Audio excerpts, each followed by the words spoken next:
You know how I know America is back? America's back when a guy whose nickname is the Big Dumper wins the home run derby last night. His actual name is Cal Raleigh. He's a he's a catcher for the Seattle Mariners. But yeah, the home run derby happened last night. And I know maybe you're not into baseball. I get it. And I know baseball still does dumb things. I get it. But it's still a great American tradition, despite ESPN doing their best to ruin the broadcast of this. I'll get into that in a minute. But I just laughed out loud when I heard his nickname. I know he's a great player. I know he's leading the league in home runs. I didn't know that was his nickname, though. The Big Dumper. We'll talk about that. Yeah, the actual game itself, the All-Star game, is on tonight. So I hope it's good. We need baseball. I still think the NFL is actually America's pastime, but we need baseball in this country. It's still a great thing. We'll talk about that as well.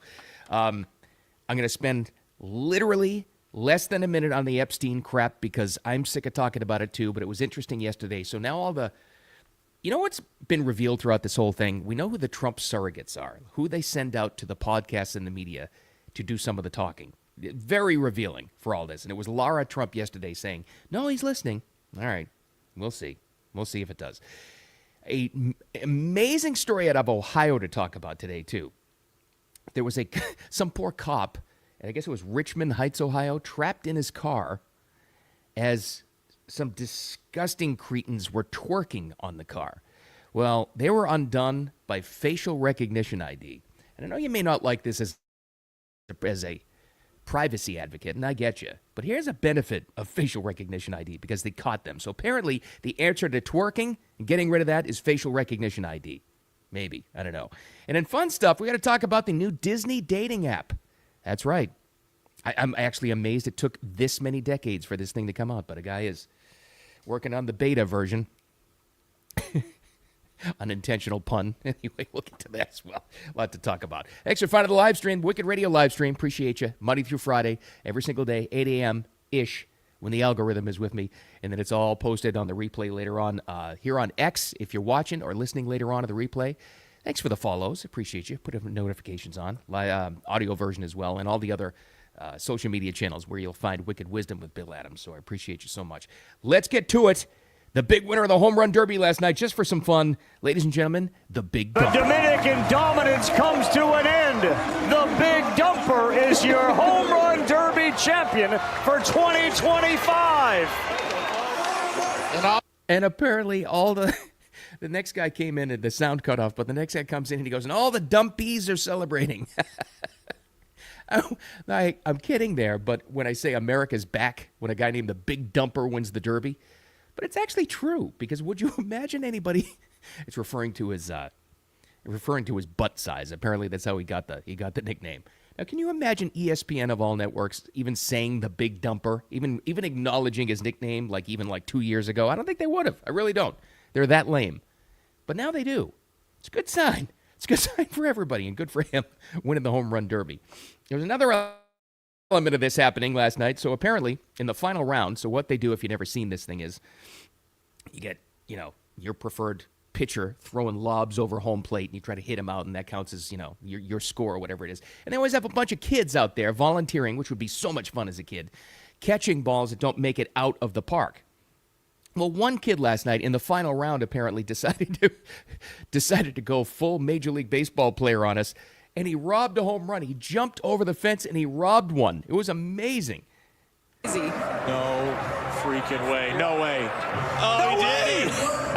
What are you doing? Look at the kid on the bottom. Like, Andrew He jumped. The kid saw his moment. He said, I'm going to grab this thing. I'm going to jump up. I'm going to steal this right. And he snatched it right out. Now, they still counted it as a home run, but still. What's with the commentator there? Hey, what do you mean, what are you doing? The kid's having fun. Let him live his moment. That's what he's doing. So, silly ESPN. And one other thing. I don't know if you'll watch this at all. But, I've been a strong vocal critic of ESPN, the sports network, for a long time, which had this thing last night. I cannot wait until they lose their Major League Baseball broadcast rights. What they did to the camera angle of the home run derby last night was so bad. This is hard to describe, and I know this is mostly an audio presentation, but they had a split screen of the batter, and on the other side, if you saw this, you know what I'm talking about. When a shot would go out, they would go to the split screen, and they had a camera angle zoom into the ball like into the crowd. You had no idea where the thing was going. It was like dizzying at one point. I had to flip over to the StatCast broadcast on ESPN2 because it was like having a seizure watching this thing. It was so dumb. But the good thing is, there was so much chatter about this online, at least on X last night. Just people blasting ESPN for this. Because they've broadcast the home run derby for years, and it was never this bad. You could always track the ball, and it was fun. You measure how far it goes. I don't know who was in charge of the broadcast for that thing, but just ridiculous. Anyway, actual All-Star game is on tonight on Fox at 8 p.m. if you're interested. Maybe, maybe not. I'm interested to see what the ratings are in this, because I wonder if baseball is back. I really do. Terrible marketers. MLB is awful at marketing, but again, whether or not it's still the national pastime, we need baseball. We need baseball in America. It's a great American tradition. Atlanta looks like it's doing a great job hosting the game, so I hope it goes well. Anyway, all right. My promise to you is I'm going to spend hopefully less than a minute on this because I'm sick of talking about the Epstein crap as well. My only takeaway: keep pushing. You want answers? Make sure they hear you in the administration. Then, and I will say one thing. I think this is I do now because we've heard so many Trump surrogates, let's call them. People who are spokespeople for him and the administration talking about this. I think it was taken back by the response, by how many people are pissed off and mad at this. One takeaway is you really know who the broadcasters are and who the podcasters are who are Trump surrogates. It's become clear as day who are doing favors for the administration to keep in their favor. You really are. I mean, that's been interesting to see. It's been, the Benny Johnsons, Charlie Kirks of the world, all, saying, I'm going to believe the administration. Well, Benny Johnson, who I still think is great, he had Lara Trump on yesterday, obviously out there to try to calm down the MAGA masses a little bit. Well, this is what she said. And again, I'm not going to spend a lot of time. I don't know that this was top of mind for him, but he hears all the noise and he hears all of the consternation out there. And I think he's going to want to set things right as well. So I believe that there will probably be more coming on this. And I believe anything that they are able to release that doesn't, damage any witnesses or anyone underage or anything like that. I believe they'll probably try to get out sooner rather than later because they hear it and they understand it. Well, what she said there was the important part. They hear it and they understand it. I believe her when she says that because I don't know if I can think of anybody more inside the Trump world than Lara Trump because he loves her. She's family. She's a daughter-in-law. She actually is great. I've interviewed her twice. She actually is awesome. But obviously she has a biased, vested interest in speaking up for them. I get that. But what she said was interesting. They hear it was her phrase. The takeaway? Now, you've heard my opinion on this many, many times if you follow me. I think there's nothing to be found unless you want to go to the court records on this and the actual investigation and go back and resurface all of that stuff. And I know that DeSantis released what he could, but there's still more there. I get it. But as far as a list, do you actually think something still exists that they weren't able to destroy already? I don't think there's much there. I really don't. But here's the thing. The reason why so many people are so mad is because they promised transparency, and then all of a sudden they said, forget about it. Why are you paying attention to that? That's what pissed people off. So the takeaway, the positive, keep pushing.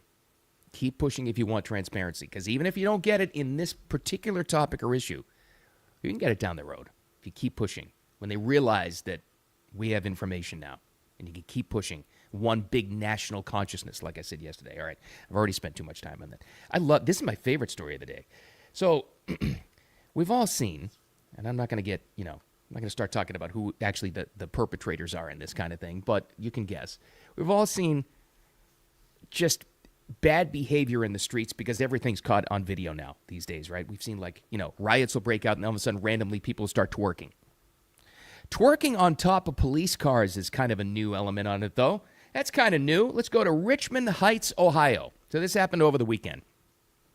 Insane street area. I don't know too much about Richmond Heights, Ohio, but apparently it was out of control. It was nuts, and there was a poor cop in his car where he was forced. This guy probably has PTSD after seeing this, where a couple of larger women, let's put it that way, were twerking on top of the police car, facing the windshield. You know where I'm going on this. And what is he going to do? Jump out and start, tasing him or shooting? No, he just has to deal with this. Well, here's the thing.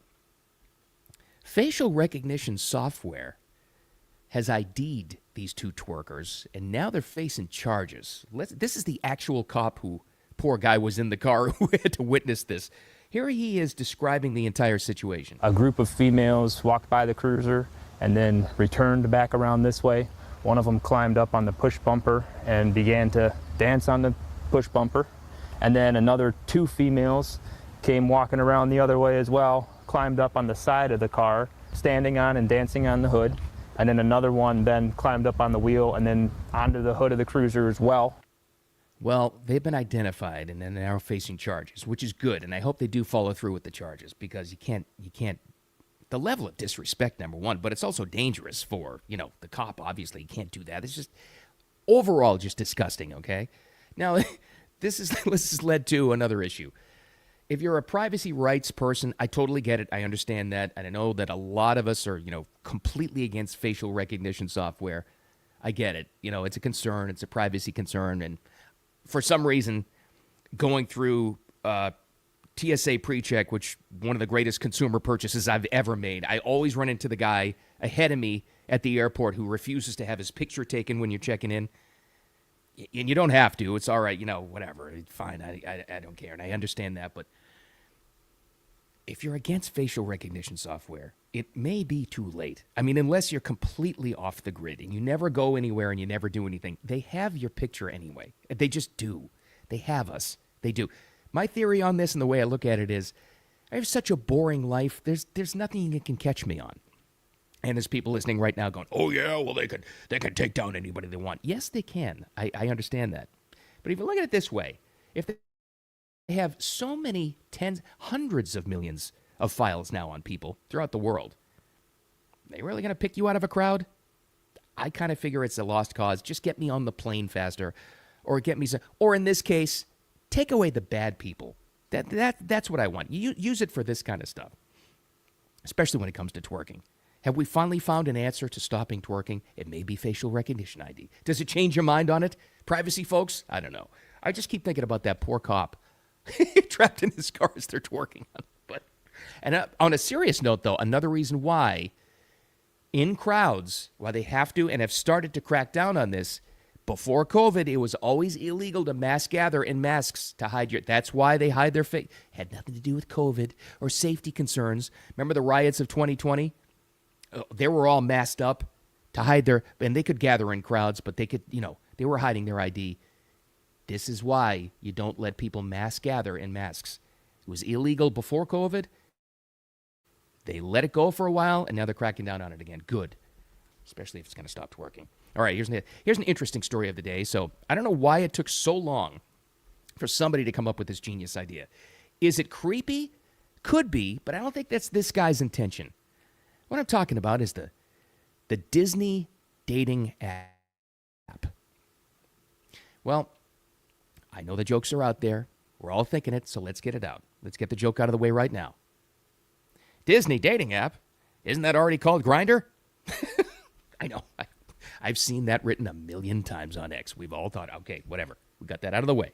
It's out of the way now. So this guy in Orlando, his name is Joe the Bearded Nerd, big Disney fan. I don't think he's creepy himself. I think this guy found a business opportunity. So he has put together a beta version, there's another joke, of the dating app for Disney enthusiasts who are single and they can, meet up that way. On the surface, this sounds totally fine. In fact, it's a great business idea. I'm shocked, like I said, that somebody hasn't developed this already. And you got to get around the Disney, copyright things and all this other stuff, and you can't, So he calls it Single Riders, which is another great name. Let's hear from Joe the Bearded Nerd. He sounds kind of normal. I don't think he's one of the creepy kinds, but I think he's got to be really careful that it doesn't turn creepy on him, right? Here's Joe. Hi, my name is Joe. I am one of the developers of Single Riders and other theme park enthusiast dating app. So if you guys have any ideas of things that you would like to see in our dating app, please let me know. But yeah, I'm super excited. This is happening. It's happening. It's a good idea. I think that guy just found an angle, an opening. You could do pretty well on this. Here's my concern. And this goes back to radio days. I can't tell you how many Disney broadcasts I've done over the years. Like you're there, and I always felt kind of guilty because I know how expensive Disney is for families. It worked out so great for me over the years because having 2 small kids at the time, I mean, free Disney trips. They would put you up hotel, right, no lines. You'd have to wait in. Still expensive, but you'd stay in the hotel. It was like a 3-4 day thing. It was, you promote their stuff or whatever seasonal thing they got, that got going on. And I get that. But I always felt kind of guilty because I know how expensive it is for other people, right? But anyway, it was always interesting to see. So they would give you stuff. They would give you tchotchkes, collectibles, whatever it is, if you're part of these radio or TV broadcast teams. Walking out or into these broadcasts, it happened all the time. I think they would always have these Disney reps who would help you along, and they were great. They're great people who work there. I think they would call, like literally people waiting outside of parking lots or some other area or some restricted area of a hotel. I think they call them Pollyannas. I can't remember, but they're like the super, super Disney freaks who want to collect all this stuff, and they would give some special like radio items to like morning shows I was on and teams to collectible. Well, they wanted to get hold of this kind of stuff. I remember clear as day back in the day, the opening when it very first opened, this was the 90s, I think, of Test Track at Disney. And they gave us these Test Track jackets. They wanted these so bad, the Disney Freak Collectibles, to get a hold of them because they weren't giving them out to anybody else. So apparently these had value, I guess, whatever. But once I saw them for the first time, I used to pay attention to them and how over the top they are for Disney stuff. And then you start to look at a lot of them. And they were like, this is like 4 o'clock in the morning. It's like pitch black out in Lake Buena Vista. And they're out there trying to get a hold of you, get your attention to get some of this stuff. And they're in full like Disney garb, like characters kind of stuff. So when I heard about the Disney dating app, and fair or not, this is just my recollection of it and my perception, I kept thinking about the real Disney over-the-top freaks that I used to see trying to get into these broadcasts. I used to see them all the time. I would imagine that the single riders Disney app, despite being a great idea, would attract a lot of those people. I don't know. So my only message is to this Joe the Bearded guy, who seems like he's just got a business idea. I hope it works out for him. I hope he has a team ready to monitor this thing because this could get really creepy really fast. So, and that would be the case for anybody, single, dating app for single baseball fans or one little niche pocket of the population. Anything can turn creepy real fast, but especially Disney. I don't know. I hope it works out. But the takeaway is, what's the positive? What's the win in this? It's a win for that guy, and I hope he does well with it. I really do. Just monitor that thing, Joe the Bearded guy. Make sure it doesn't get creepy on you. But I hope he makes a ton of money on it. I really do. All right, I'm out of here. Tonight's the All-Star Baseball game if you're interested in that. Even if you're not going to watch it, I'm interested in the ratings because I want to see if baseball is back. They're telling me the ratings are picking up for baseball. Maybe. I mean, they shortened games. They're on average like 2 hours now. That was a smart move. They're marketing a little bit better. Will that result in the All-Star game being good? I hope so. It's good for all of us if the All-Star game is back. I hope so. We'll see. And the takeaway on everything else, keep pushing if you want transparency from any administration. That's all I'm going to say about that one. Keep pushing because there's always a win. All right. Thanks for finding the live stream. Appreciate you. If you're watching or listening later on the replay, thanks for the follows. It's at Wicked Bill Adams on X and the audio podcast as well on all of the other social medias. All this stuff also on Wicked Wisdom with Bill Adams. So we got to get into midweek tomorrow. Make it a wicked awesome one. With all that said, I'll talk to you later.